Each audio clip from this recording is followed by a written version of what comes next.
Saturday, the 4th of November, has been termed already the night of the long knives because, under the orders of the Crown Prince, a large number of senior Saudi princes, ministers, former ministers and business figures have all been rounded up, their assets seized, they've been put into luxury detention.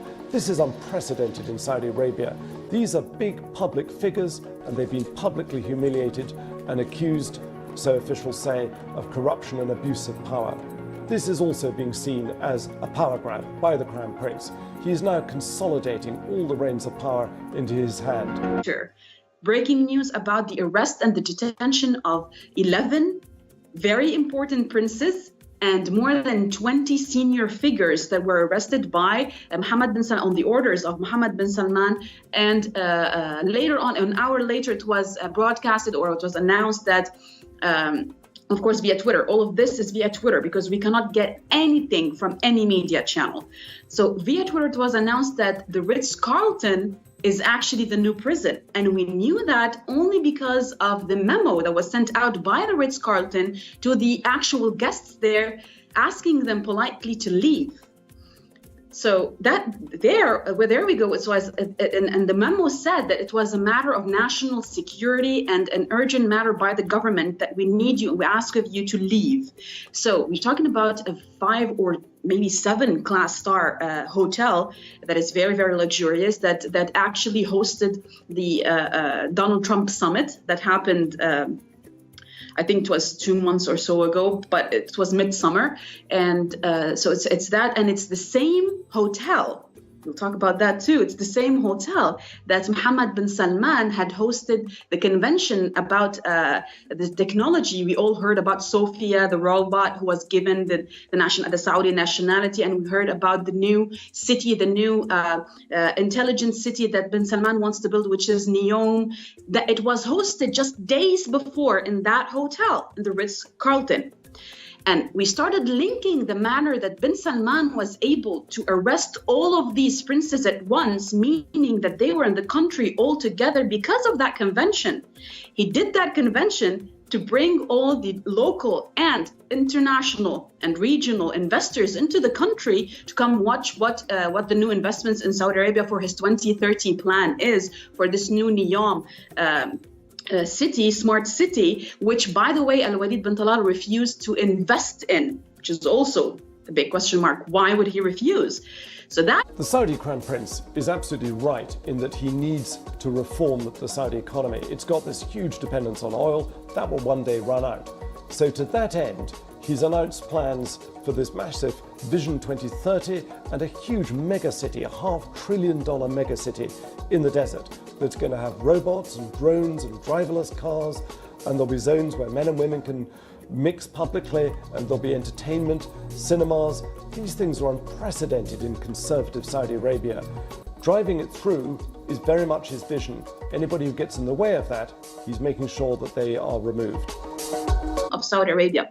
What the Western world has not seen is the hashtags that have been trending on the Saudi Arabian social media, which is the hashtag not in formal Arabic, but in spoken Saudi Arabic, which means you have to be familiar with their own hashtags to follow it and see the videos of the wreckage in the streets, of the fires, of a certain protests by people who don't show their faces because these people are loyal to the princes who are detained. And now Mohammed bin Salman has his hand on the national security apparatus. He has his hand on the army, has his hand on every security and intelligence apparatus in the country. Therefore, from his fingers, he could just wipe out whoever he wants. And we saw him do it to his own cousins. It was Saudi war jets that downed that helicopter because that prince was trying to flee the country.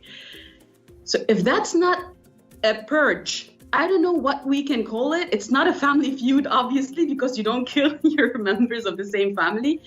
But again, it's the Kingdom of Saudi Arabia. It's Saudi Najdis. We don't know what they are thinking. We don't know how they are going to work it out.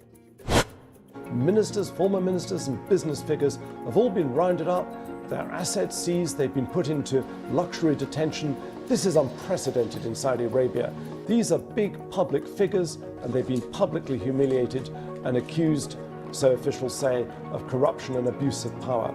This is also being seen as a power grab by the Crown Prince. He is now consolidating all the reins of power into his hand.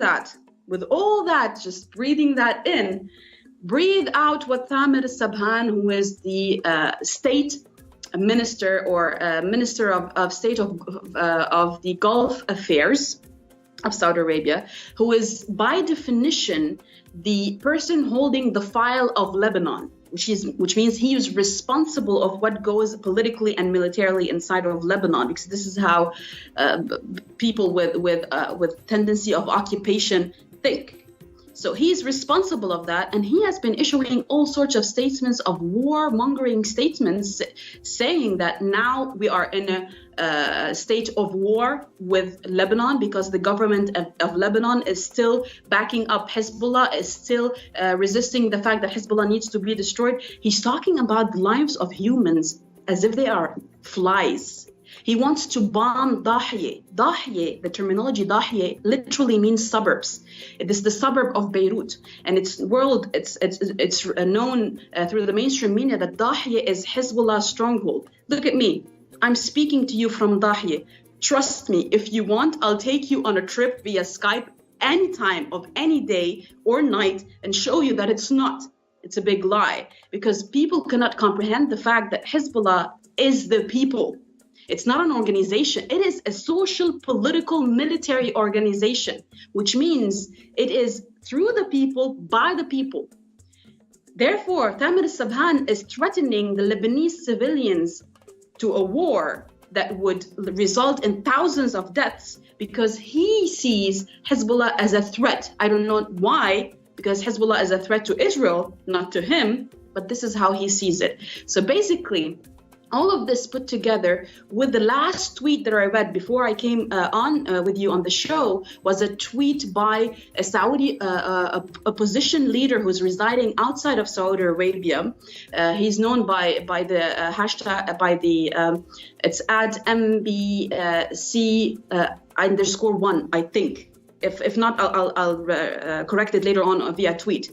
He tweeted just moments before I went on with you that these princes were offered to close all their corruption files in return for their full allegiance to Mohammed bin Salman becoming the crown, the crown king of Saudi Arabia. And they all refused, especially Mit'ab, Walid bin Talal, and a third one who I can't get to memorize his name because it's too long.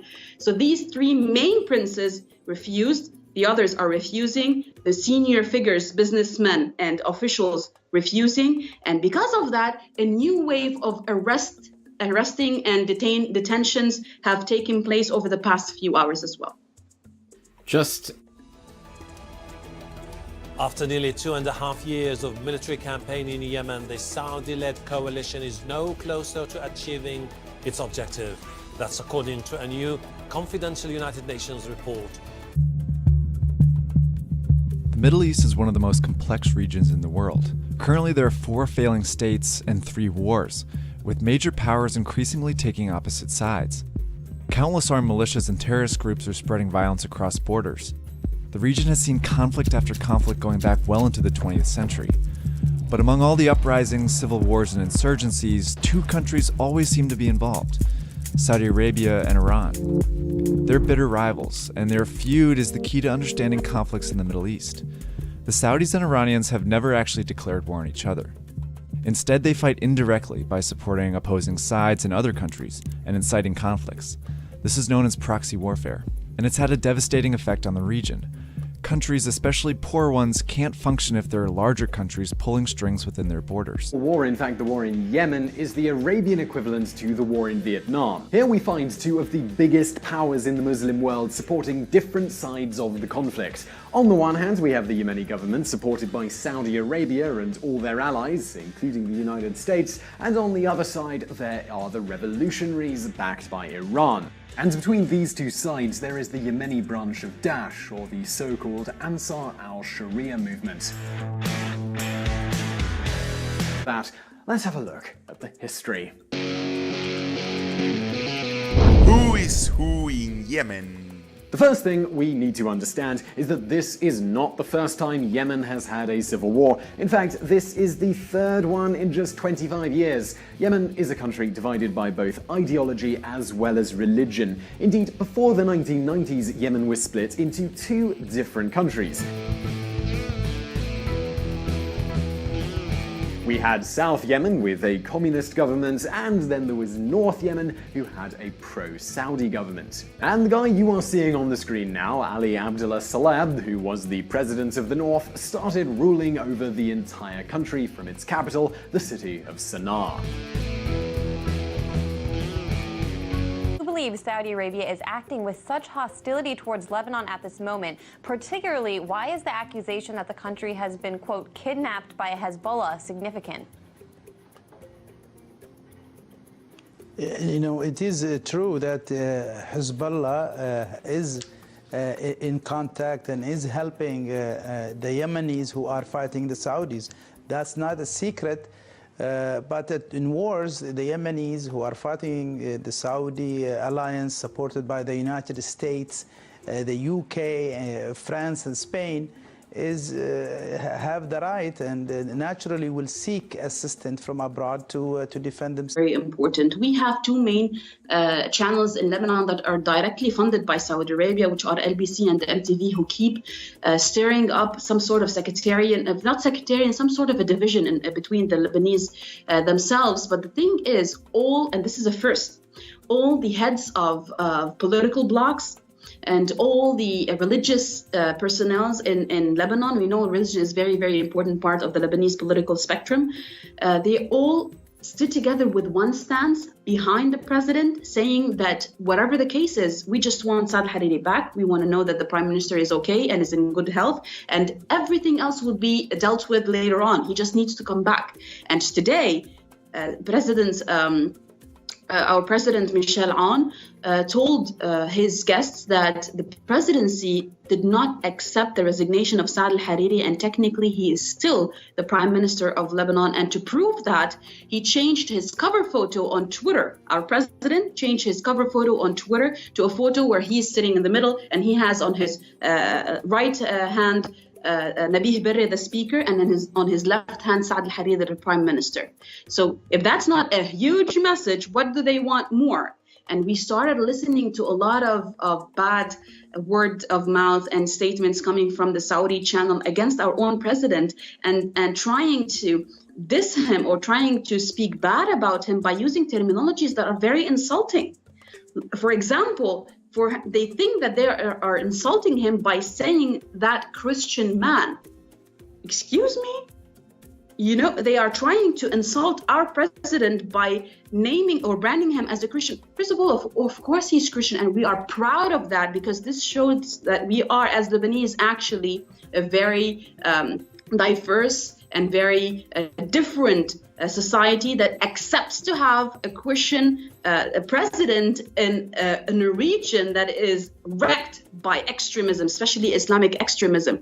We don't need your form of extremism. Keep your ideology to yourself. We are very happy with our president and what he has done so far for our country. We are very happy with our speaker, who is actually balancing the entire political spectrum. And we were very proud of our prime minister, despite the political bickering that we have with him as a political party. But he was working for the better of the economy of this country. He was working for the better security conditions, and he was actually open for dialogue. If you go back for the past year, all of Saad al-Hariri's comments and statements, official ones, were about dialogue, about openness, about brotherhood.